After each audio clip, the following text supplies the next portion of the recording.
so not terribly far from here, seeing advertisements for Tom Raper RVs on TV in Columbus all the time. And honestly, I don't think I'd actually been to Indiana until probably toward the end of college. I was an undergraduate at the University of Alabama. So it's fantastic to be here. Really, really have enjoyed my trip to Richmond. I've enjoyed being at IU East. Picked up my Red Wolves t-shirt. Oh, yay.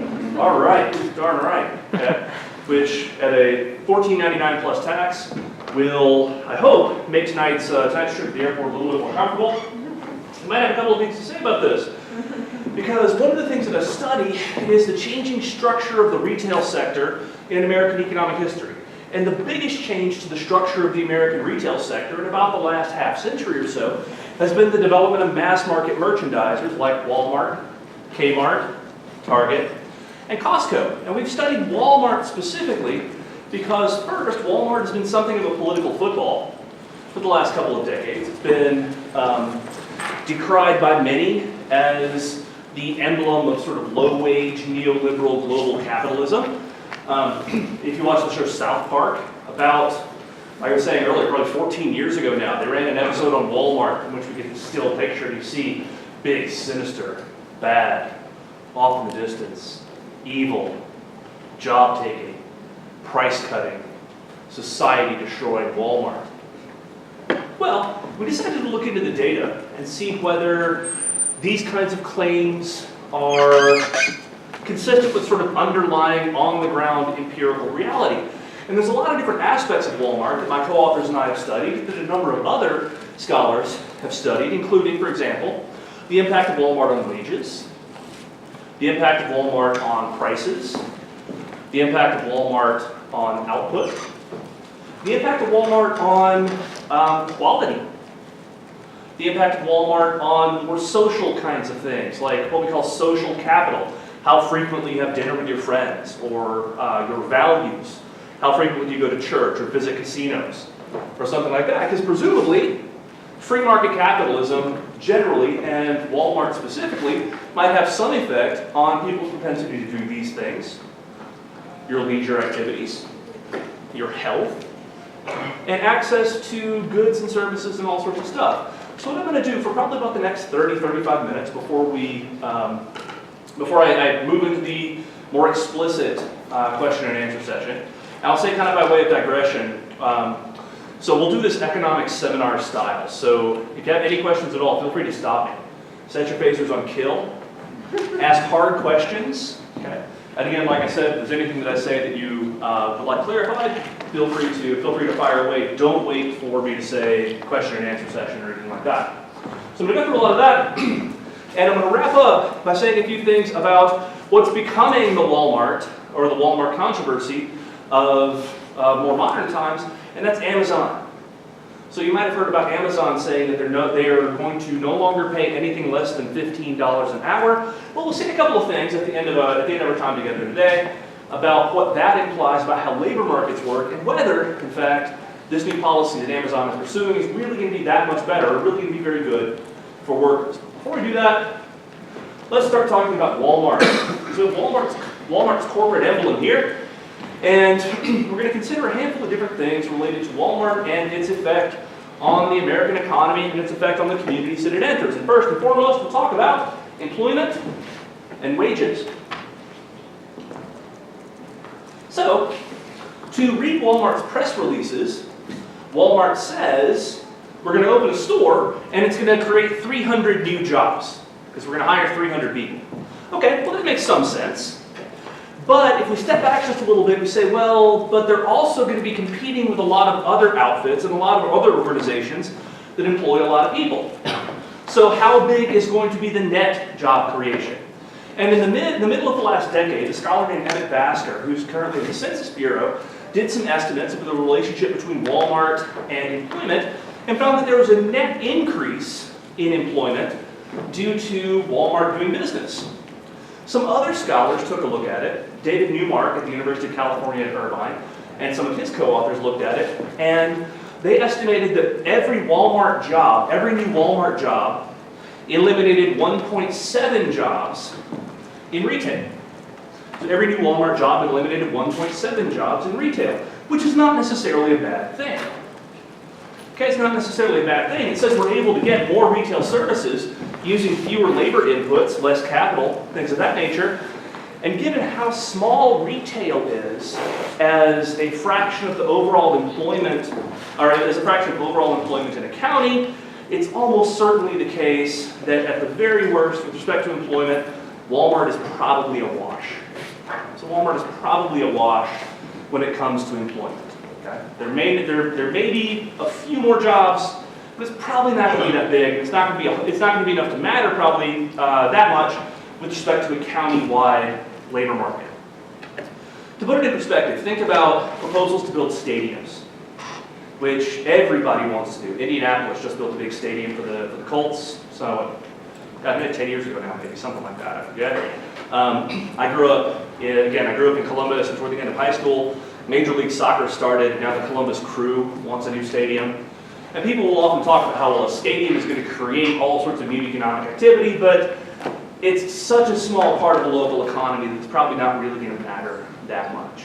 And here I think there's something similar going on with the relationship between Walmart and overall employment. Okay, Walmart is small enough as a part of the county economy, and retail is small enough as part of the county economy, that it's probably not going to be that big as an impact on overall employment. Now, let's think about how Walmart might affect wages.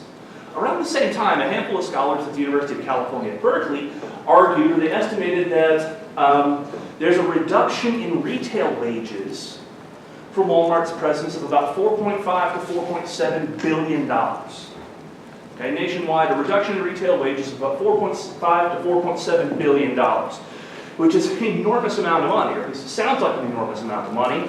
But once again, we have to look and say, well, what kind of happens in the next step? What are some of the other possible offsets? And it's important to remember that man does not live on wages alone. Okay? We live on what those wages will buy, so prices are important. And we can argue, or we've estimated, that there is a household saving attributable to Walmart of about $18.7 billion. So the household saving from Walmart's effect on prices is about four times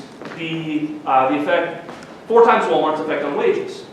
Okay, and even then that might be a little bit ambiguous. There's some additional research on particularly the retail sector, but arguing that large firms like Walmart, Target, Kmart, etc., and large establishments, okay, which would be big stores, like the Meijer that's probably a couple of miles from here, or the nearest Target, the nearest Walmart, etc., they pay a slight wage premium relative to a lot of their potential competitors in the area. So, growing up in Columbus, we shopped, so I grew up in a little town called New Albany. And there was a little Cardinal supermarket there. That's kind of where everybody went to do the grocery shopping and whatnot. Tiny little regional store that got wiped out by the opening of a Meijer nearby and the opening of a Kroger, not terribly far away. The estimate in some of this research by Brianna Carden, Hicks, and other scholars would suggest that a large chain like a Meijer or a Walmart would pay a wage premium relative to a small store like a Cardinal. And furthermore, a large establishment like the gigantic Meijer that opened on Hamilton Road in Columbus, Ohio, when I was growing up, would pay a slight wage premium relative again to a smaller store or something like that. So with respect to employment and wages, the effect of Walmart has been somewhere between neutral and unambiguously positive. So Walmart touts itself as being the home of everyday low prices, and indeed those everyday low prices seem to work to the benefit of the average Joe and the average Jane in the form of greater ability to buy real goods and services. Okay. The second thing, like I said, I mentioned prices. Well, prices are really, really important. And there have been a lot of studies of the relationship between Walmart and prices of goods and services very generally, or between between big box retailers and prices. And they found that there are substantial effects on prices and substantial effects on prices that work not just to the benefit of consumers, but specifically to the benefit of relatively low-income consumers. Again, in the middle of the last decade, the economist Jeffrey Hausman,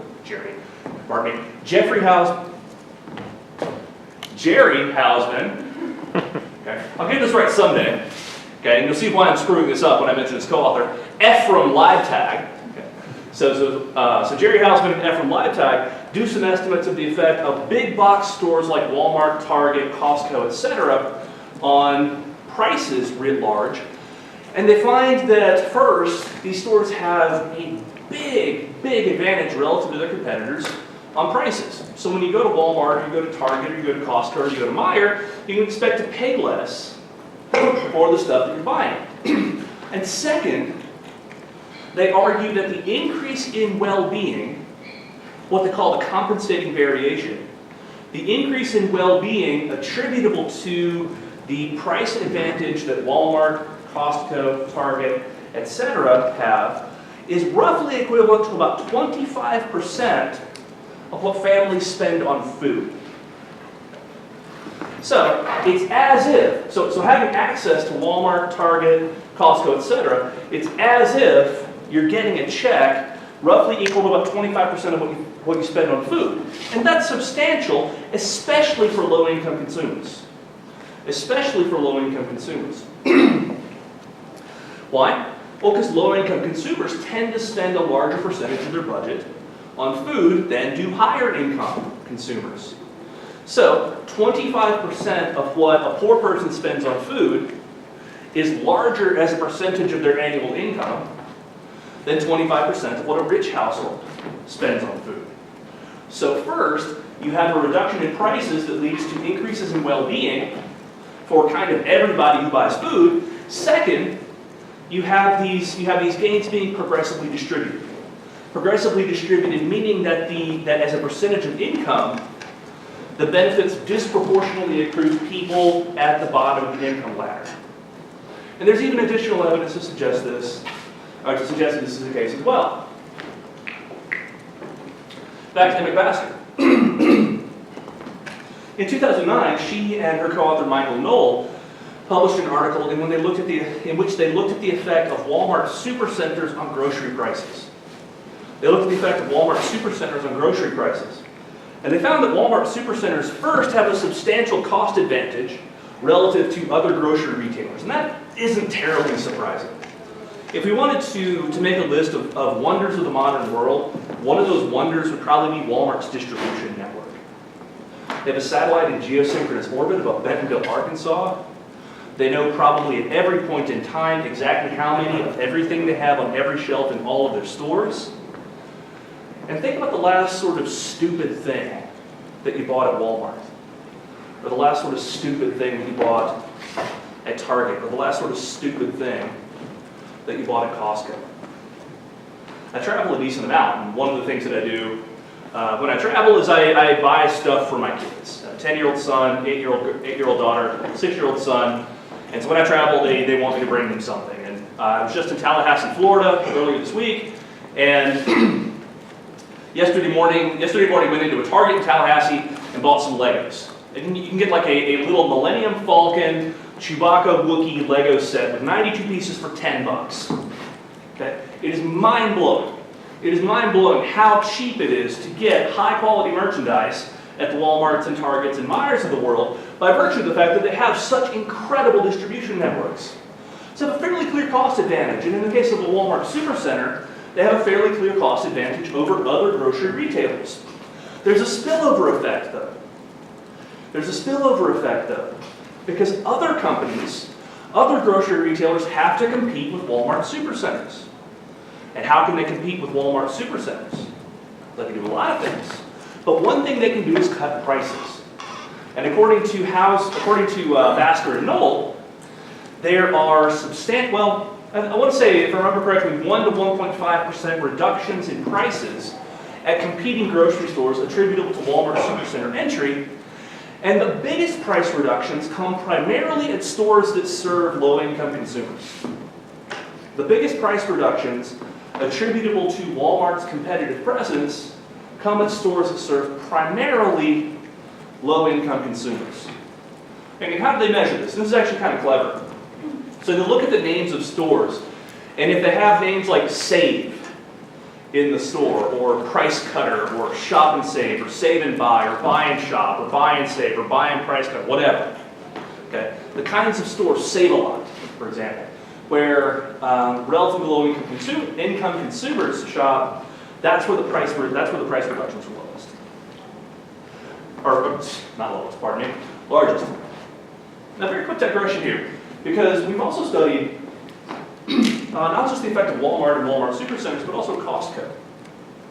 And several years ago, my co-author Charles Quartermatch, now at the University of Kentucky, and I looked at the relationship between Costco diffusion, so between Costco and grocery prices, and we found actually, this is kind of interesting, we found that there are increases in grocery prices at competing retailers, or increases in grocery prices at competing grocers when Costco enters.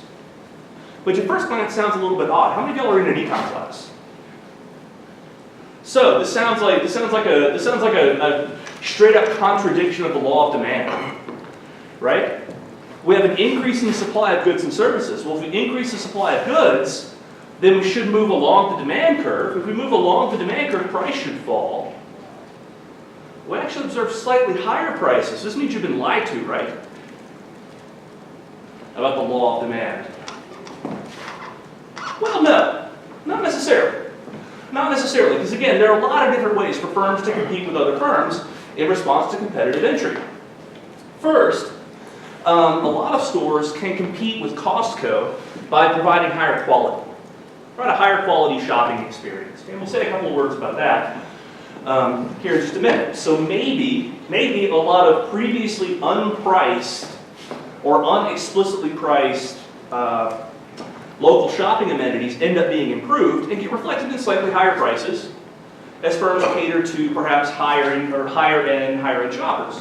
A second thing that might happen is they might split the market somewhat. With Costco focusing on and catering to and serving primarily customers who are very price sensitive, and with incumbent stores serving primarily customers who are very price insensitive. Okay. So very high elasticity of demand buyers might shop at Costco, and incumbent retailers might then focus their attention on very price inelastic demanders of groceries. So the effect on prices of Walmart has been substantial, and it's been primarily against the benefit of the least of these among us. Even though we have this slight increase in prices that we can attribute to Costco, it still suggests that on net there's an improvement in well-being from either a better shopping environment or from slight differences in the ways that markets get served. So let's say a couple things about quality. Let's say a couple things about quality. Again, going back to my experience growing up in Columbus, when the Meijer opened on Hamilton Road, it was amazing. Because they had everything. Or if you go to Walmart, they had everything. I went to the University of Alabama as an undergraduate, and during one of these sort of late night stupid conversations that you might be familiar with, we were talking about, if you could take back one thing from the modern world, if you're a time traveler and could go back 25,000 years, what would it be? And one of my friends said, a fully loaded Super Walmart. Okay, so in a sense, he's kind of cheating. In a sense, he's kind of cheating, because I would argue that a fully loaded Super Walmart is more than just one thing, probably, but still, if you could take back a fully loaded Super Walmart 25,000 years, 10,000 years ago, heck, 500 years, you might end up being worshipped as a god because of the sheer unbelievable quantity and the sheer unbelievable variety of stuff that is available. If they don't have it, you probably don't need it. If they don't have it, you probably don't want it. And again, Walmart is a source of competitive pressure. Walmart is a source of competitive pressure. There's research again looking at how Walmart affects the shopping experience and the shopping environment in which people find themselves. And the scholar I'm thinking of, his last name is Matza, And for whatever reason, I'm blanking on whether his first name is Andrew or David, so forgive me on that. Published an article, I believe it was in 2011, in a journal called the Quarterly Journal of Economics, in which he looked at the relationship between Walmart entry and inventory management and inventory control.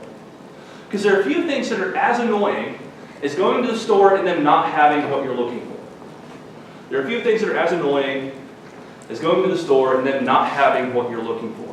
Well, Walmart puts serious competitive pressure on a lot of companies. Now notice what I said earlier. Remember what I said earlier about Walmart's inventory management and Walmart's supply chain being one of the wonders of the world. They can get you virtually anything at a very, very, very, very low price. And further, if you're a store and you want to stay in business and Walmart has opened next door, or Target has opened next door, or Home Depot has opened next door, or any of these big box retailers have opened next door, you're going to have to step up your game just a little bit. Okay? And MATSA finds that in response to Walmart entry, stockouts tend to decrease.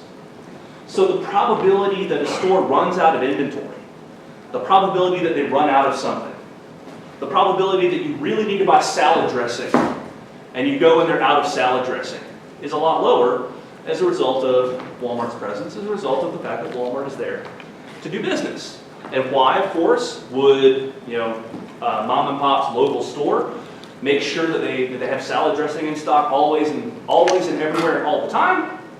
Because if they don't, people can just go to Walmart. So there's an overall increase in the quality of the shopping experience and an overall increase in the quality of inventory control, attributable again to Walmart. But like I said earlier, people don't live on wages alone. You might argue, well, people don't live on prices alone. And are we perhaps sacrificing something, giving up something, foregoing something really, really important because of neoliberal global capitalism? Or because of just the expansion of Walmart? Well, where a lot of this got started, where a lot of my personal inquiries into Walmart got started, would take us all the way back to 2006. I was in my first job teaching at Rhodes College in Memphis, Tennessee, and we were having some discussions in class about Walmart. And meanwhile, a couple of friends from grad school and I were trading emails about studying this thing called social capital. Okay. And you might ask, what do your professors do when they're not teaching classes? Well, we do research. We try to find out stuff that no one has ever discovered. Or we try to answer questions that either no one has asked, or if anybody has asked, they've not quite come up with the answer. So we said, well, let's study this thing called social capital. And then, hey, here are all these data on Walmart. I've been talking about Walmart with my students. Let's put all these in the statistical model and see what happens. And lo and behold, this launched an entire agenda of Walmart papers that are like the ones that I'm talking with you about right now. So the first, that's social capital. What is social capital? Well, it's a couple of things. First, it can be kind of the grease that makes transactions easier. Trust is really, really important. Social capital is the networks of relationships and whatnot that we have that we use to get things done. Second, it can be the glue that holds society together. And when we think about social capital, when we think about the sort of social capital that people have, good social capital can lead to increased earnings. So for example, if you play a sport, well, you're investing in a lot of different things. You're investing in your health, and you're investing in fun, and stuff like that, but you're also investing in a social capital network, specifically with your teammates, people who can help you get jobs and stuff like that. Or if you're in a fraternity or a sorority or another social organization. This is an example of investment in social capital. Investments in networks and relationships that can help you get jobs and things of that nature. So what we do is we look and see, well, how does Walmart entry affect people's social capital formation? How frequently they have dinner with their friends, for example, or whether they're registered to, well, I can't remember if it's voter registration or just probability of voting. Things like that. All these different measures of the degree to which someone is community-minded or community-oriented. Hanging out with their friends, playing cards, giving, well, okay, again, I can't remember if we have data on giving blood, but generally being a good member of the community. And we find that, well, if anything, the effect of Walmart is positive. Okay. Now, it's almost certainly zero. It's almost certainly zero, but if there is an effect, it's probably positive. It's probably positive. It's not clear necessarily that Walmart is eroding the social fabric in the communities it enters and the communities where it does business. Similarly, we might ask, well, how does Walmart affect people's values? And we can ask this for two reasons. First, Walmart was criticized from the left for being a conservative cultural gatekeeper because of their refusal, for example, to stock albums by certain artists that they don't like, or requiring that Nirvana change the title of their song Rape Me to Waif Me on their In Utero album if they wanted to sell it at Walmart. Okay, so maybe Walmart is imposing its sort of rural conservative values on the rest of the world. Or Walmart is somehow pushing us to the left because a lot of right-wing commentators criticized Walmart around the middle of the last decade for joining the National Gay and Lesbian Chamber of Commerce. So maybe Walmart, as a proxy again, say for this sort of big, broad, neoliberal global capitalism, could be influencing people's values. And so again, we look at the data and find that no, apparently not. If anything, there might be a small increase in the probability that you stay in the town you were born in or whatever if Walmart enters. But Walmart is probably pretty neutral with respect to cultural stuff. Walmart can also affect the way that people spend their leisure time. And again, here we're thinking about Walmart as sort of a proxy for, again, big, bad, neoliberal global capitalism. Because more stuff means that maybe you're spending your time and your energy on things that don't ennoble the soul and ignoring all the stuff that is really, really good for you. So for example, you substitute away from reading T.S. Eliot's poem The Wasteland and instead spend all your time on in television's vast wasteland, or playing video games or something like that. Okay, we look and see, well, how does Walmart affect leisure activities? Well, there's apparently a slight increase in participation in stuff where you can get the goods at Walmart, like playing tennis or playing golf or what have you. But generally, again, not a really big impact on people's cultural consumption. So, with respect to social capital, with respect to values, with respect to leisure activities, if anything, Walmart is probably neutral. Now, changes in the retail sector have been at the forefront of American productivity growth in the last couple of decades. And we might ask, well, is this because we have the same number of firms and the same number of stores and they're just operating more efficiently, or are we getting rid of inefficient stores and inefficient establishments and replacing them with more efficient stores and more efficient establishments? And that second case appears to be what's going on. The entry and exit patterns are consistent with entry by more efficient establishments and exit by less efficient establishments. So the more efficient, so as a result of Walmart, we're getting more efficient retail establishments and exit by less efficient establishments. So we're getting better resource allocation, we're getting more efficient resource allocation as a result of the fact that, again, Walmart is doing business and Walmart is spread. But maybe all of the news isn't good. Maybe all the news isn't necessarily great. We've looked too at the relationship between Walmart, health, and nutrition. And there are a handful of things that could happen if we have an entry by a Walmart or entry by a Walmart supercenter. So specifically, entry by a Walmart supercenter means cheaper food. Okay, and indeed that's been established by Basker and Knoll, as I mentioned earlier. If food is cheaper, people are going to eat more. If people are going to eat more, they're going to get fatter. And indeed, we estimate in a paper that was published in the Journal of Urban Economics in 2011 that you can explain about 10% of the increase in obesity in the United States between the late 1980s and the early 2000s strictly as a function of expansion by Walmart supercenters. So Walmart supercenters' lower prices imply increases in body mass index and increases in the probability of being obese. So therefore, Walmart is a public health danger. Well, not necessarily. Not necessarily. Here's where trade-offs matter. Once again, those of you who are in econ, you probably had trade-offs drilled into your brain. Trade-offs, trade-offs, trade-offs, trade-offs. And we can ask, okay, what would happen if we decided to try to fight obesity in the United States by restricting Walmart entry? Well, we estimate that for the data period that we covered, Walmart supercenters saved the average household about $177. And only about 5.6% of that was offset by slightly higher obesity-related health costs. So only about 5.6% of the saving from Walmart supercenter expansion was offset by slightly higher obesity-related health costs. One might argue, perhaps correctly, that we could reduce obesity by preventing the expansion of Walmart, but that's the same thing as saying I could lose weight by cutting off one of my arms. That's true, but it doesn't necessarily mean that it's wise. And moreover, there are other effects. There are other effects of Walmart supercenters on health and well-being. First, consider prescription drugs. Walmart rolled out some number of years ago a plan to sell prescription drugs for $4 per prescription.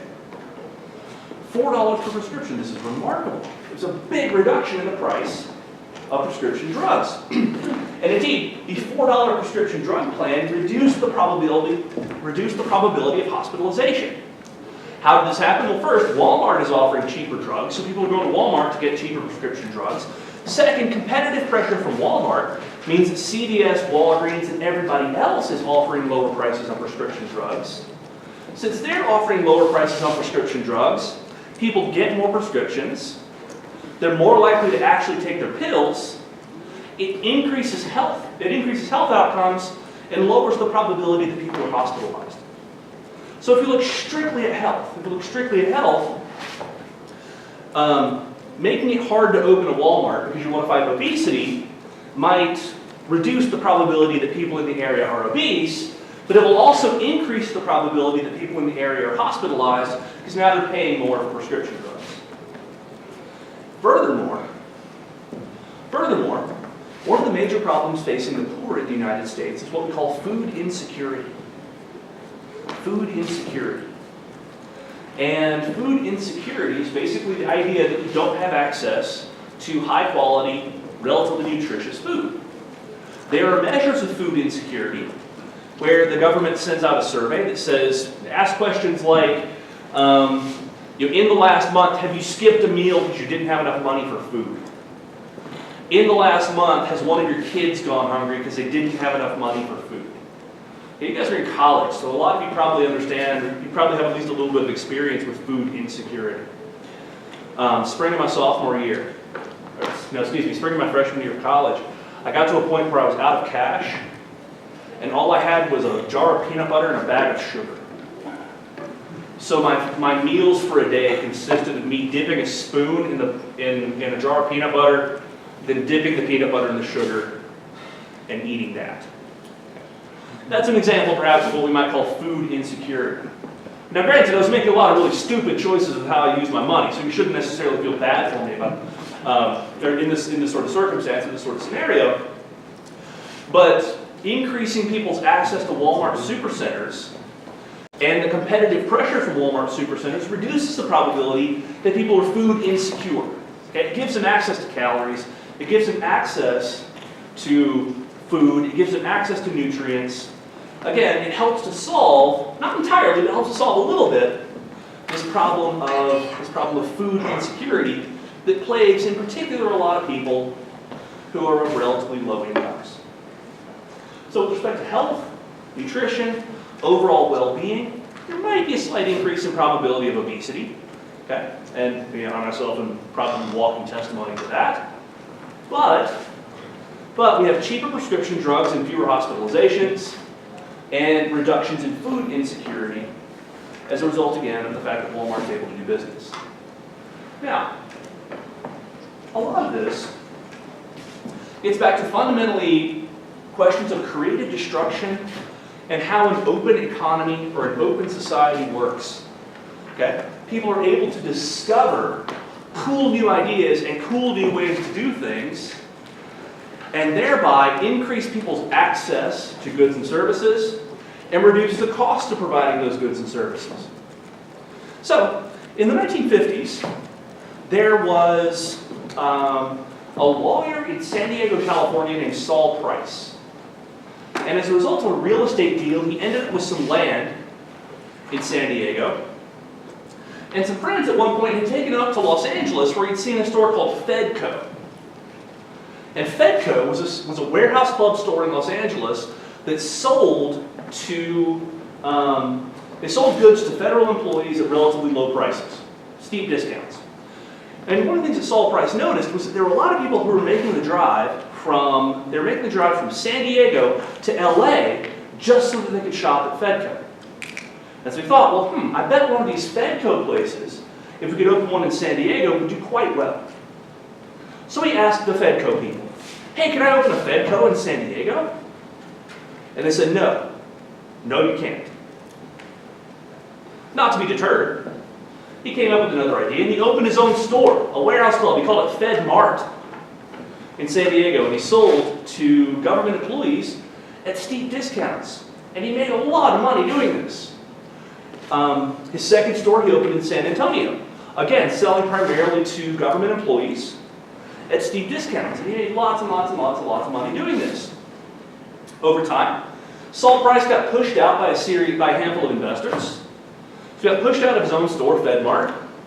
Then he came up with another idea for a warehouse club that he called Price Club. So in the 70s, he opens this chain of stores called Price Club, primarily in the West.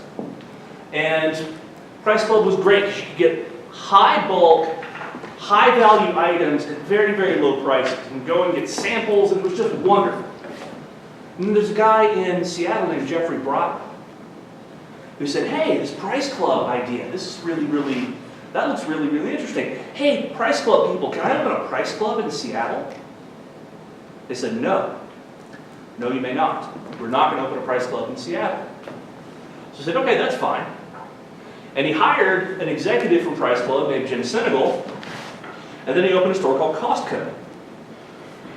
In the late 1980s, Costco bought out Price Club, and it fundamentally changed the way they would do large-scale retail. Now, what does this have to say? What does this tell us about anything? Well, first, it tells us, or it shows us the importance of an open economy. It shows us the importance of people being able to invest as they see fit.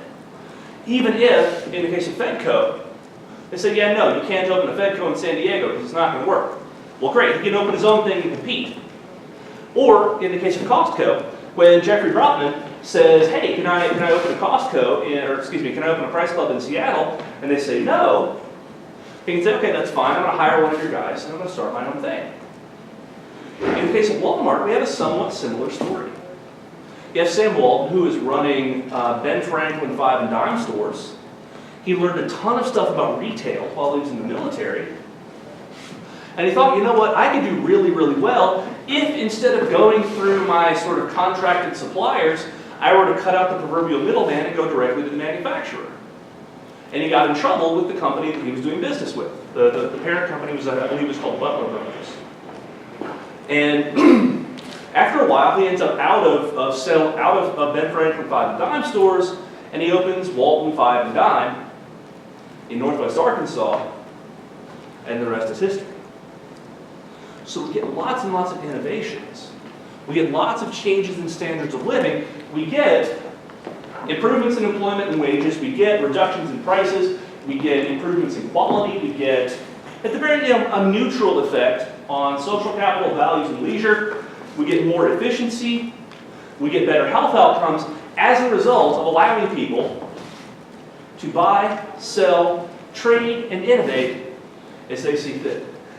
Which brings me for about the last minute or two, Amazon. I made a lot of terrible predictions in my life. A lot of terrible predictions in my life. On Election Day 2016, I stood up in front of my principals and macro students and said, let's be honest, Hillary Clinton is going to be the next president of the United States. And there's an online prediction market called predictit.com where you can buy and sell shares that basically allow you to bet on who's going to win an election or something like that. And I said, oh, Hillary Clinton's going to be the next president. And I bet heavy on Hillary Clinton being the next president. And I lost big. Now, one thing I did say, or one prediction I did make that was, I think it has been fairly borne out by the data is that if anybody out there is going to eat Walmart's lunch, it's going to be Amazon. And indeed, Amazon is sort of like the big baddie now for a lot of folks. They're the target of a lot of political pressure. They're the target of a lot of political effort and organizing in the same way that Walmart has been typically. Well, what did Amazon bring to the table?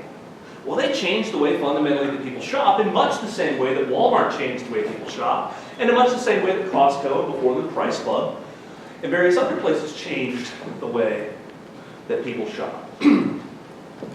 Now, Amazon has recently said that they are not going to pay less than $15 an hour. So they're not going to pay less than $15 an hour, which sounds like it'd be a great win for workers. Except for the fact that they're not changing how much people are being paid, but rather they're changing fundamentally how people are being paid. Instead of getting, say, $11 an hour plus stock ownership plus an annual bonus, you're just getting $15 an hour without stock ownership, without an annual bonus, okay, without some of these niceties that have come with working at Amazon. So part of the upshot there is you have to look at the ways that we encourage people to search for contractual forms. We have to look at the ways we encourage people to search for employment contracts, supplier contracts, and things like that. And I am pretty sure, with respect to the current debate over Amazon, that it's going to be a lot like the debates that have been had over Walmart historically. And a lot of the arguments that people make about, say, Amazon's employment practices, which again would be very, very much like the arguments people have made about Walmart's employment practices, may not and do not, kind of have not, fully understood or fully incorporated all the different ways that people can change employment contracts. So we have a little bit of time left. I'm happy to answer any questions that you guys have. Again, especially about Amazon, since that's the thing that people seem to be really, really, really, really interested in, or the major source of kind of political pressure today. So I'm going to turn it over to you guys. Any questions y'all have, I am happy to answer.